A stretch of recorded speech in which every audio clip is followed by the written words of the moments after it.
Neonomicon by Alan Moore, the guy who gave us Watchmen, V for Vendetta, and the League of Extraordinary Gentlemen, and then spent the rest of his career trying to convince people that he's not a mad wizard, despite looking exactly like a mad wizard.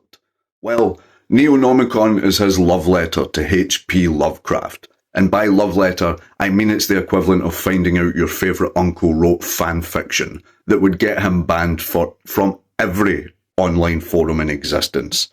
Quick note before we begin, Neonomicon is actually a direct sequel to The Courtyard. That was Moore's short story turned comic book, kind of a smaller experiment with the same themes. So if you want the full cosmic descent into slime, maybe start there. But honestly, Neonomicon works just fine on its own. Think of The Courtyard as the appetizer, and Neonomicon as the full, rancid buffet. On the surface, it's a Lovecraft tribute. You've got FBI agents, cults, fish people, classic cosmic horror. But Moore being Moore, he can't just stop at spooky atmosphere. He takes Lovecraft's racism, repression, fear of anything remotely sexual, and goes, what if that was the actual monster? And what if I made it really uncomfortable for everyone reading it? Here's the pitch.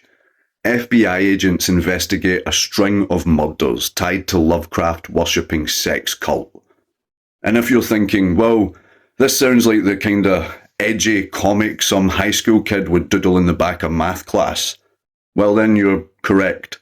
Except this time it's written by one of the most acclaimed comic book authors of all time. That's the Neonomicon experience. Pulitzer-level talent applied to something you'd normally find scribbled in the bathroom of a condemned strip club.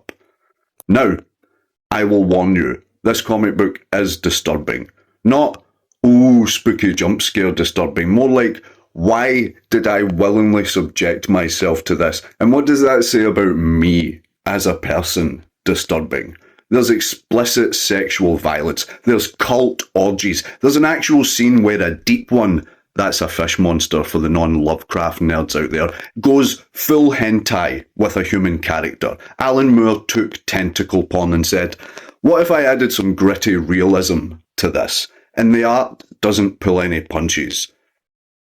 Everything is drawn with this crisp, clinical clarity, which makes it worse because if the art was sketchy or vague, you could at least hide behind the shadows. But no, every slimy scale and every awkward thrust is drawn like it's going into the Sistine Chapel. You will see things you cannot unsee. You will shut the book and immediately feel the need to shower with bleach.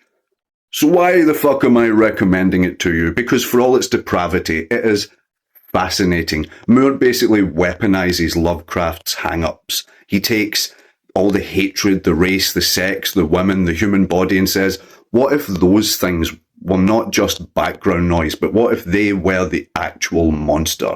It's like a therapy session when instead of going over your trauma, your therapist just hands you a bucket of eels and says, fucking deal with it. And look, if you're into cosmic horror, Neonomicon is essential. It's one of those books you read once, recoil, and then recommend to your friends just to see the look on their face after they've read it. It's not fun in the traditional sense. It's not going to make you feel good, but it will make you think, woof, Alan Moore really is a crazy fucking genius. So, if you want to read something that combines the bleak void of cosmic horror with the uncomfortable reality of human depravity, then pick up Neonomicon. It's gross, it's offensive, it's fucking nightmare fuel, and it is fucking excellent. But hey, at least you know you'll finally know what would happen if Lovecraft got his whole